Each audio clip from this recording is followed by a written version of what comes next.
आज हम लोग पढ़ेंगे कक्षा 4 हिंदी में पाठ नंबर 4 पापा जब बच्चे थे। तो इस पाठ से पहले एक छोटी सी कविता भी है और इस पाठ के बाद में भी एक छोटी सी कविता है। तो उन दोनों ही कविताओं को मैं ये जो पाठ है पापा जब बच्चे थे इसको पढ़ाने के बाद में आपको पढ़ा दूंगा। तो चलिए पहले हम लोग पापा जब बच्चे थे इसको पढ़ लेते हैं। पापा जब छोटे थे तो उनसे अक्सर पूछा जाता था, बड़े होकर तुम क्या बनना चाहते हो? पापा के पास जवाब हमेशा तैयार होता, मगर उनका जवाब हर बार अलग-अलग होता था। इसका मतलब ये है कि ये जो लेखक है मतलब जिसने ये पाठ लिखा है, वो अपने पापा यानी कि पिताजी की बात बता रहा है। वो ये कह रहा है कि जब मेरे पिताजी यानी कि जब मेरे पापा छोटे थे, तो उनसे अक्सर ये सवाल पूछा जाता था कि तुम बड़े होकर क्या बनना चाहते हो? तो इनके पिताजी के पास भी हमेशा इस जवाब का मतलब हाँ, इस सवाल का जवाब तैयार रहता था, लेकिन वो जब-जब जवाब देते थे, तब तक वो कुछ अलग-अलग बताते थे। शुरू-शुरू में पापा चौकीदार बनना चाहते थे। उन्हें यह सोचना बहुत अच्छा लगता था कि जब सारा शहर सोता है, चौकीदार जागता है। उन्हें यह सोचना भी अच्छा लगता था कि जब हर कोई सोया हुआ हो, वह खूब शोर मचा सकते हैं। उन्हें पक्का यकीन था कि बड़े होकर वह चौकीदार ही बनेंगे। मतलब ये है कि शुरुआत में जो इनके पिताजी थे, वो चौकीदार बनना चाहते थे, क्योंकि उनका ये मानना था कि जब पूरा शहर सोता है, तब चौकीदार जागता है और साथ ही में जब सारे के सारे लोग शहर के सोए हुए होंगे, तब अकेले इन्हें शोर मचाने में रात में बहुत मज़ा आएगा। इसीलिए वो चौकीदार बनना चाहते थे। लेकिन एक दिन अपने चटकदार हरे ठेले को लिए आइसक्रीम वाला वहां आ गया। भाई वाह, पापा आइसक्रीम वाला बनेंगे। वह ठेले को लेकर घूम भी सकते हैं और जितना मन चाहे उतनी आइसक्रीम भी खा सकते हैं। पापा ने सोचा, मैं एक आइसक्रीम बेचूंगा तो एक खुद खाऊंगा।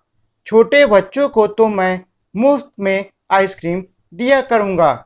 इसका मतलब ये है कि पहले तो इनके पिताजी चौकीदार बनना चाहते थे, लेकिन एक दिन वहां पे इन्होंने एक आइसक्रीम वाले को देखा जो कि अपने हरे रंग के ठेले के साथ में वहां आइसक्रीम बेचने आया था। उसको देख के इनके पापा ने सोच लिया कि अब वो बड़े होकर आइसक्रीम वाला बनना चाहते हैं। जब वो आइसक्रीम वाले बड़े होके बनेंगे तो वो पूरे शहर में ठेले को लेकर घूम सकते हैं और साथ ही में जितनी चाहे उतनी आइसक्रीम भी खा सकते हैं। वो ये भी सोचते थे कि जब कभी वो एक आइसक्रीम बेचेंगे तो वो एक आइसक्रीम खुद भी खा लेंगे और साथ ही में जो छोटे बच्चे होते हैं उनको वो फ्री में मतलब मुफ्त में आइसक्रीम दे दिया करेंगे।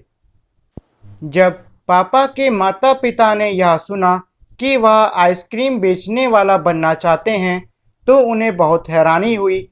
उन्हें यह बात बहुत मज़ेदार लगी और वे खूब हँसे। लेकिन पापा इसी बात पर अड़े रहे कि वह यही काम करेंगे। इसका मतलब ये है कि जब इनके पिताजी के माता-पिता को पता चला कि वो बड़े होके आइसक्रीम वाला बनना चाहते हैं, तो पहले तो वो लोग बहुत हैरान हुए, लेकिन फिर उन्हें ये बात बहुत मज़ेदार लगी, तो वो सब लोग उनके पिता पर हँसने लग गए। फिर एक दिन रेलवे स्टेशन पर पापा ने एक अजीब आदमी को देखा। यह आदमी इंजन और डिब्बे से खेल रहा था, लेकिन यह डिब्बा और इंजन खिलौना नहीं बल्कि असली थे, असली। कभी वह प्लेटफॉर्म पर उछलकर आ जाता, तो कभी डिब्बे के नीचे चला जाता। वह कोई बहुत अजीब और मज़ेदार खेल खेल रहा था। मतलब ये है कि एक दिन जब इनके पापा रेलवे स्टेशन पे गए थे, तो उन्होंने एक आदमी को देखा जो कि इंजन और प्लेटफॉर्म पर कूद रहा था। कभी वो प्लेटफॉर्म के ऊपर कूदता, तो कभी वो ट्रेन के इंजन के नीचे चला जाता। तो अब इनको उस आदमी को देखकर बहुत मज़ा आया। इन्होंने सोचा कि ये कुछ बहुत ही मज़ेदार खेल खेल रहा है। पापा ने पूछा, यह कौन है? उन्हें बताया गया, यह सन्टिंग करने वाला है। सन्टिंग किसे कहते हैं? पापा ने पूछा, जब रेलगाड़ी अपनी यात्रा पूरी कर लेती है तो उसे अगली यात्रा के लिए तैयार करना होता है। रेलगाड़ी की साफ सफाई की जाती है, इंजन को घुमाकर ईंधन पानी भरा जाता है, इसे सेंटिंग कहते हैं, पापा को बताया गया। इसका मतलब ये है कि उस आदमी को देखकर इनके पिताजी ने पूछा कि ये आदमी क्या कर रहा है। तो उनके पिताजी को बताया गया कि ये आदमी सेंटिंग कर रहा है। तो उन्होंने पूछा कि सेंटिंग क्या होती है। तो इनको बताया गया कि जब भी कोई भी रेलगाड़ी अपना सफर खत्म करके दूसरे सफर के लिए तैयार हो रही होती है, तो उसके जो इंजन है उसको घुमाकर लगाया जाता है, गाड़ी की साफ सफाई करी जाती है और उसमें ईंधन और पानी भरा जाता है। इस सब को स्टंटिंग कहते हैं। बस पापा को पता चल गया कि वह क्या बनेंगे। वह तो रेलगाड़ी के डिब्बे की स्टंटिंग करेंगे। इससे भी ज्यादा मजेदार और क्या हो सकता है। जाहिर है कि कुछ भी नहीं। जब पापा ने कहा कि वह स्टंटिंग करने वाले बनेंगे, तो किसी ने उनसे पूछा, मगर तुम तो कहते थे कि तुम आइसक्रीम बेचने का काम करोगे। अब आइसक्रीम बेचने के काम का क्या होगा। इसका मतलब ये है कि ये सब देखने के बाद में इनके पापा ने फैसला कर लिया कि ये सेंटिंग करने वाले बनेंगे, क्योंकि इनको ऐसा लगता था कि ये जो काम है सेटिंग करने का, इससे ज़्यादा मज़ेदार काम और कुछ नहीं होगा। तो ये बात सुनकर उनसे किसी ने पूछा कि ये बताओ, तुम तो आइसक्रीम बेचने का काम करना चाह रहे थे, तुमने तो कहा था कि आइसक्रीम बेचने का काम करोगे। अब अगर तुम सेंटिंग करने का काम करोगे तो आइसक्रीम बेचने के काम का क्या होगा। यह सचमुच समस्या थी। पापा ने सेंटिंग करने वाला बनने की सोच ली थी, मगर आइसक्रीम बेचने का चटकदार हरा ठेला भी वह नहीं गंवाना चाहते थे। आखिर उन्होंने रास्ता निकाल लिया। पापा ने जवाब दिया, मैं सेंटिंग करने वाला और आइसक्रीम बेचने वाला दोनों बनूंगा।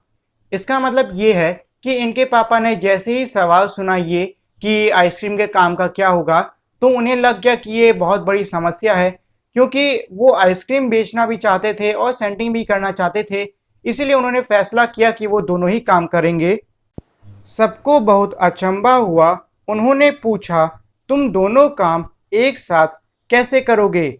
मतलब ये है कि ये जवाब सुनने के बाद में कि इनके पिताजी दोनों काम साथ में करना चाहते हैं, सब बहुत ही हैरान हो गए और सबने उनसे पूछा कि तुम ये बताओ कि तुम दोनों काम कैसे करोगे। पापा ने कहा, इसमें क्या मुश्किल है। आइसक्रीम मैं सुबह बेचा करूंगा।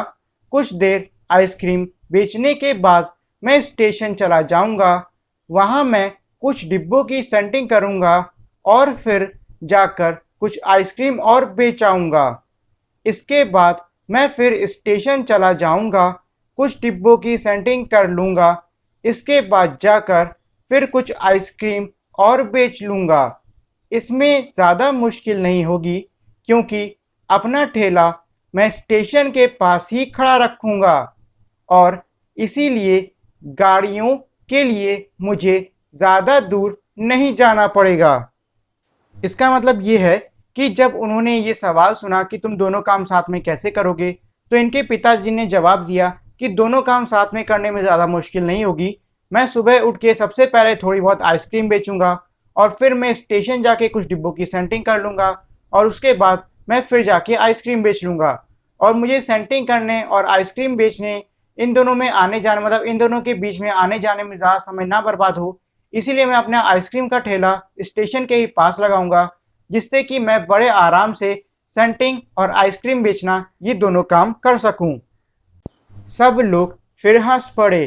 पापा गुस्से में आकर बोले, अगर तुम मेरी हंसी उड़ाओगे तो मैं साथ में चौकीदार भी बन जाऊंगा। आखिर रात में करने के लिए होता ही क्या है।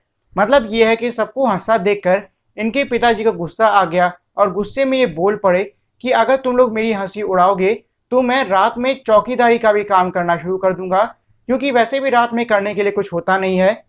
सभी कुछ तय हो गया, लेकिन एक दिन पापा को वायुयान चालक बनने की सूझी। इसके बाद उन्होंने अभिनेता बनने की सोची। इसके अलावा वह जहाजी भी बनना चाहते थे। कम से कम वह चरवाहा बनकर लाठी हिलाते हुए गायों के पीछे घूमते हुए अपने दिन बिताना चाहते ही थे। इसका मतलब ये है कि जैसे ही पापा ने ये कहा कि मैं रात में चौकीदारी भी करूँगा, अब ये सब करने के बाद में उन्होंने सोच लिया कि सब कुछ तय हो गया है। लेकिन एक दिन उनके मन में ये ख़्याल आया कि वो वायुयान चालक बनना चाहते हैं। फिर उन्होंने अभिनेता बनने का सोचा, इसके बाद वो जहाज़ी भी बनना चाहते थे और साथ ही में वो ये भी चाहते थे कि वो चरवाहा बन जाएँ, जिससे कि वो अपना सारा दिन गाय-भैंसों के पीछे अपनी लाठी हिलाते हुए बिताएँ।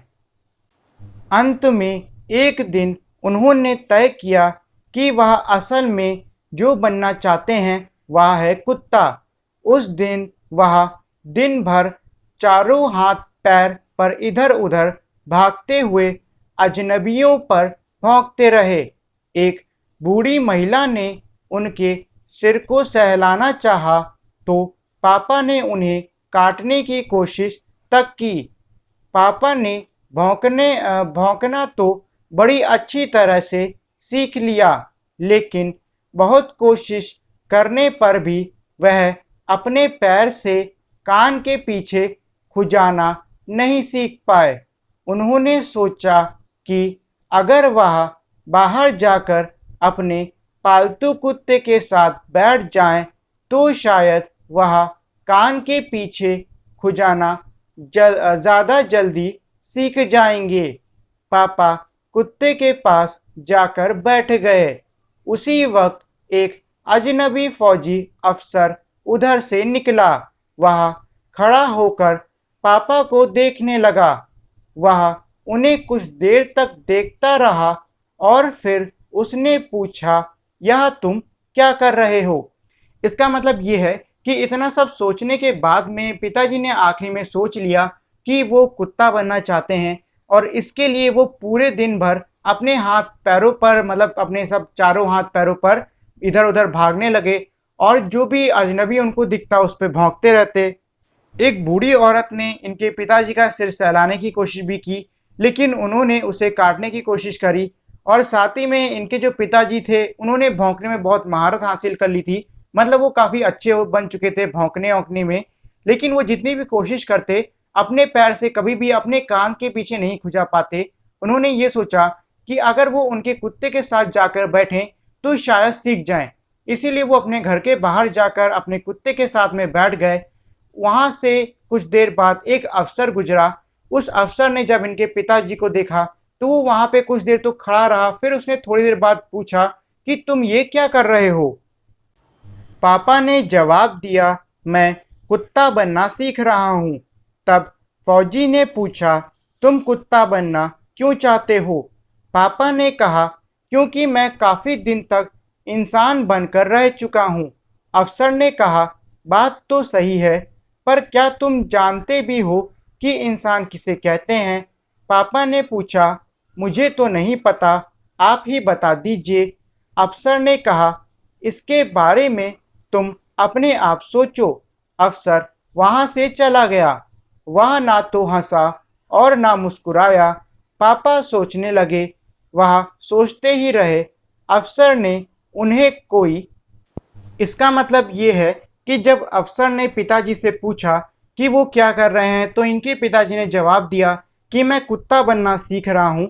ये सुन के फौजी ने कहा कि तुम कुत्ता क्यों बनना चाहते हो? तो इनके पिताजी ने जवाब दिया, क्योंकि मैं काफ़ी दिन से इंसान बना हुआ था, तो इसीलिए अब मैं कुत्ता बनना चाहता हूँ। ये सुनकर फौजी ने कहा कि हाँ, बात तो तुम्हारी सही है। फिर उसने पूछा कि क्या तुम जानते हो कि इंसान किसे कहते हैं? इनके पिताजी ने कहा कि मुझे तो पता नहीं, आप ही बता दीजिए। तो ये सुन के अफ़सर ने कहा, इसके बारे में तुम खुद ही सोचो। और ये कहने के बाद में वहाँ से जो अफ़सर था वो चला गया। वो जब तक मतलब जो अफ़सर था उसने जब तक इनके पिताजी से बात करी, ना ही तो वो हँसा, ना ही वो मुस्कुराया। इनके पिताजी अफ़सर की बात सुनकर सोचने लगे और वो पूरा दिन सोचते ही रहे। बात भी नहीं समझाई थी, पर अचानक ही यह बात पापा की समझ में आ गई कि वह रोज-रोज अपना इरादा नहीं बदल सकते। अगली बार जब उनसे यही सवाल पूछा गया, उन्हें अफ़सर की याद आ गई। उन्होंने कहा, मैं इंसान बनना चाहता हूँ। इसके बाद कोई भी नहीं हंसा और पापा समझ गए कि यही सबसे अच्छा जवाब है। आज भी वह यही समझते हैं। पहली बात तो यही है कि हमें अच्छा इंसान बनना चाहिए। इसका मतलब ये है कि अफसर का सवाल सुनने के बाद में इनके पिताजी सोचने लग गए। सोचते सोचते उन्हें अचानक से ये बात समझ में आ गई कि वो रोज रोज इस तरीके से अपना इरादा नहीं बदल सकते। और अगली बार जब उनसे ये सवाल पूछा गया कि तुम क्या बनना चाहते हो, तो ये सवाल सुनते ही उनको अफसर की याद आ गई और उन्होंने जवाब दिया कि मैं इंसान बनना चाहता हूँ। ये जवाब सुन के इस बार कोई भी नहीं हंसा और इनके पिताजी को भी समझ में आ गया कि सबसे पहले किसी भी व्यक्ति को अच्छा इंसान बनना चाहिए, बाकी तो इंसान कुछ भी बन सकता है। और इस पाठ के लेखक हैं अलेक्जेंडर रेस्किन। तो आगे बढ़ने से पहले मेरी आप लोगों से एक छोटी सी रिक्वेस्ट है, वो है ये कि अगर आप लोगों ने अब तक इस वीडियो को लाइक और शेयर नहीं किया है तो इसे लाइक और शेयर कर दें। अगर नए हो तो मेरे चैनल को सब्सक्राइब कर दो और साथ ही में बेल आइकन भी दबा दो, जिससे कि आपको मेरे चैनल के सारे अपडेट्स जल्द से जल्द मिल सकें। तो ये तो हो गया इस पाठ का अर्थ। आइए अब इस पाठ के प्रश्नोत्तर को कर लेते हैं। तुम्हारी बात, पापा ने जितने काम सोचे उनमें से तुम्हें सबसे दिलचस्प काम कौन सा लगता है, क्यों? इसका मतलब ये है कि इस पाठ में जो इनके पिताजी हैं उन्होंने काफी सारे काम सोचे हैं। अब ये इसमें पूछ रहे हैं कि उन सभी कामों में से आपको सबसे दिलचस्प काम कौन सा लगता है और क्यों। तो आपको उन सभी कामों में से जो भी काम सबसे ज्यादा दिलचस्प यानी कि मजेदार लगता है वो आप नीचे इसमें लिख सकते हो और साथ ही में उसका कारण भी लिख देना। क्या तुम्हें भी घर में बताया जाता है कि तुम्हें बड़े होकर क्या काम करना है? कौन कौन कहता है, क्या कहता है? इसका मतलब ये है कि इसमें पूछ रहे हैं कि क्या आपके घर में कहा जाता है कि आपको बड़े होकर ये काम करना होगा, ये काम करना होगा? और अगर आपको घर में ऐसे बताया जाता है तो ऐसे कौन कौन बोलता है कि आपको ये काम करना है और कौन कौन से कामों के बारे में बोलता है?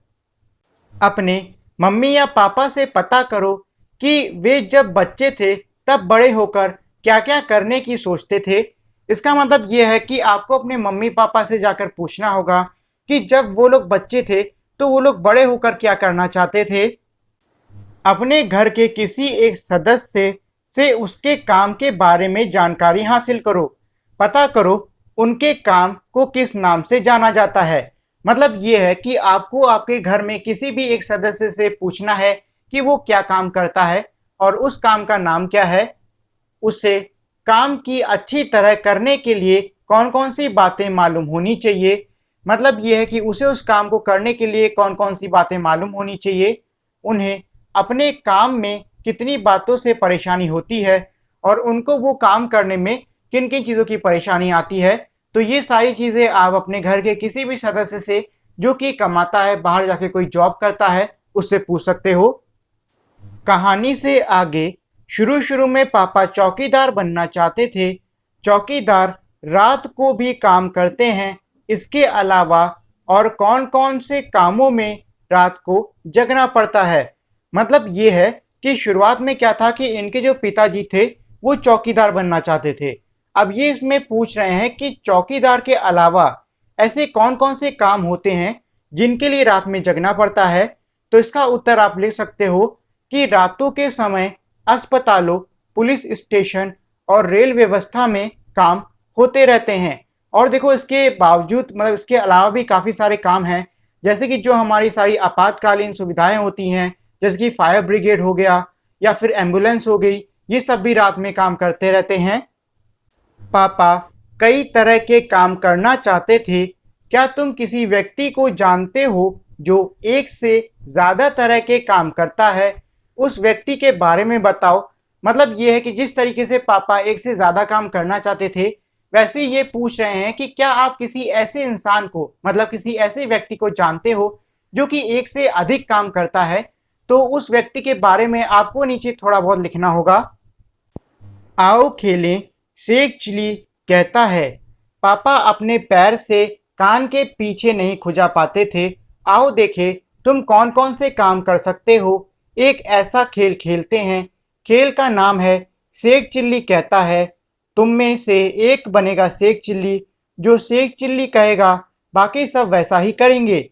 शेख चिल्ली इस तरह से आदेश दे सकता है।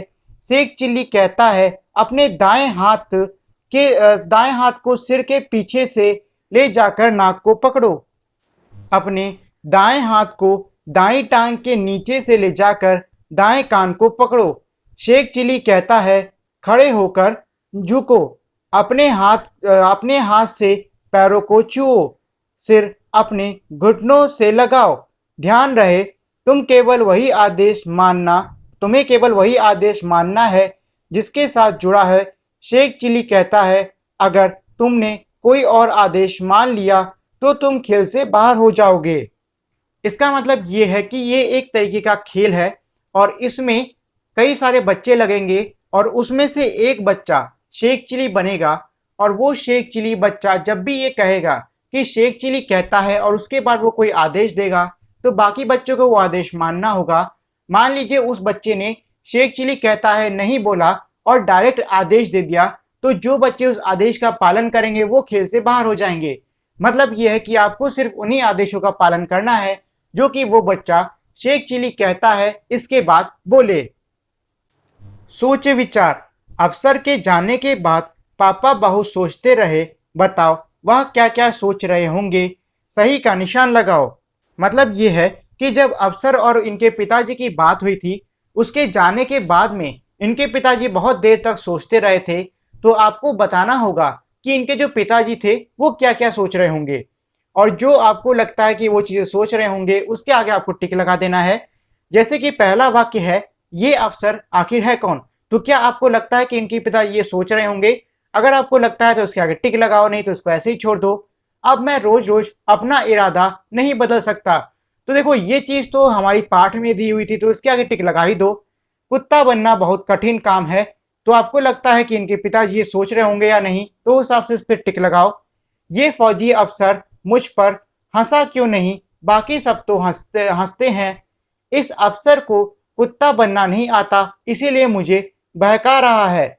अब देखो आपको इन दो वाक्यों में अगर लगता है कि इनके पिताजी सोच रहे होंगे ये दो वाक्य, तो इनके सामने टिक लगा दो, नहीं तो इसको ऐसा का ऐसा ही छोड़ दो। और इसके बाद में आपको दो वाक्यों की जगह खाली भी दिख रही है। आपको अगर लगता है कि इनके पिताजी इन चीजों के अलावा भी कुछ और सोच रहे हैं तो उसको आप नीचे इन खाली जगहों में लिख सकते हो। अगर पापा ने कहा अपना ठेला मैं स्टेशन के पास खड़ा करूंगा, अगर तुम पापा की जगह होती तो ठेला कहाँ लगाती, ऐसा तुमने क्यों तय किया। मतलब ये है कि जिस तरीके से इनके पिताजी ने कहा था कि वो अपना ठेला स्टेशन के पास में खड़ा करेंगे, तो ये पूछ रहे हैं कि अगर आप उनकी जगह पे होते तो अपना ठेला कहाँ खड़ा करते और क्यों। तो देखो अगर मैं होता तो मैं तो किसी चौराहे पे खड़ा करता, क्योंकि वहां पे ज्यादा लोग आते जाते हैं तो वहां पे मेरी बिक्री ज्यादा होती। अगर तुम रेल से सफर करोगी तो तुम्हें प्लेटफॉर्म और रेलगाड़ी में कौन कौन लोग नजर आएंगे। मतलब यह है कि इसमें पूछ रहे हैं कि अगर आप रेलगाड़ी से सफर करते हो तो आपको प्लेटफॉर्म पर और रेलगाड़ी के अंदर कौन कौन से लोग नजर आएंगे। तो देखो इसमें आप लिख सकते हो कि आपको चाय वाला, जो चाय बेचने वाले होते हैं वो नजर आएंगे, समोसे बेचने वाले नजर आएंगे, जो छोटी छोटी फेरी लगाने वाले लोग हैं वो नजर आएंगे, टीटी होता है वो नजर आएंगे, और जो कर्मचारी हैं रेलवे के वो नजर आ सकते हैं, और भी काफी सारे लोग नजर आ सकते हैं। तो आपको जो भी इसमें लगता है वो आप लिख सकते हो। परिवार। पापा के पापा को दादा कहते हैं। इन्हें तुम अपने घर में क्या कहकर बुलाओगी। मतलब यह है कि जिस तरीके से पापा के पापा को दादा कहा जाता है, नीचे वैसे ही काफी सारे लोग लिखे हैं। आपको बताना है कि उनको आप घर में क्या कह के बुलाते हो। जैसे कि हमारा पहला है पापा के पापा, तो वो दादा कहलाते हैं मेरे घर में। पापा की माँ उनको दादी कहते हैं। पापा के बड़े भाई उनको ताऊ कहते हैं। पापा की बहन उन्हें बुआ कहते हैं। पापा के छोटे भाई उन्हें चाचा कहते हैं। माँ के पापा उन्हें नाना कहते हैं। माँ की माँ उन्हें नानी कहते हैं। माँ के भाई उन्हें मामा कहते हैं। माँ की बहन उन्हें मौसी कहते हैं और बहन के पति को जीजा कहते हैं। एक शब्द के बदले दूसरा। पापा को वायुयान चालक बनने की सूझी, इसके बाद उन्होंने अभिनेता बनने की सोची। इसके अलावा वह जहाजी भी बनना चाहते थे। ऊपर के वाक्यों में उन्होंने और वह का इस्तेमाल पापा की जगह पर हुआ है। हम अक्सर एक ही शब्द को दोहराने की बजाय उसकी जगह किसी दूसरे शब्द का इस्तेमाल करते हैं। मैं, तुम, इस भी ऐसे ही शब्द हैं। पाठ में से ऐसे शब्दों के 5 उदाहरण छांटो। मतलब ये है कि जिस तरीके से ऊपर हमारा एक वाक्य दिया है जो कि है पापा को वायुयान चालक बनने की सूझी, इसके बाद उन्होंने अभिनेता बनने की सोची, इसके अलावा वो जहाजी बनना चाहते थे। तो इसमें उन्होंने और वह पापा के लिए इस्तेमाल किया गया है। इसी तरीके से आपको जो पाठ दिया हुआ है उसमें से ऐसे ही शब्दों को छांटना होगा जो कि पापा के स्थान पे इस्तेमाल में लिए गए हों। तो ये मैंने आपके लिए 5 शब्द छांट दिए हैं जो कि है मैं, उन्हें, उनका, उनसे और तुम। अब इसके बाद नीचे है इनकी मदद से वाक्य बनाओ। तो आपको इन पांचों शब्दों की मदद से 5 वाक्य बनाने होंगे। तो वाक्य आप खुद से बना सकते हो। कौन किसमें तेज? सभी बच्चे और बड़े किसी न किसी काम में माहिर होते हैं। कोई साइकिल चलाने में होशियार होता है तो कोई चित्र बनाने में तेज होता है। तुम्हारे दोस्त और परिवार में कौन किस काम में माहिर है? उनके नाम लिखो। मतलब ये है कि इसमें कह रहे हैं कि सभी बच्चे और बड़े किसी न किसी काम में माहिर होते हैं।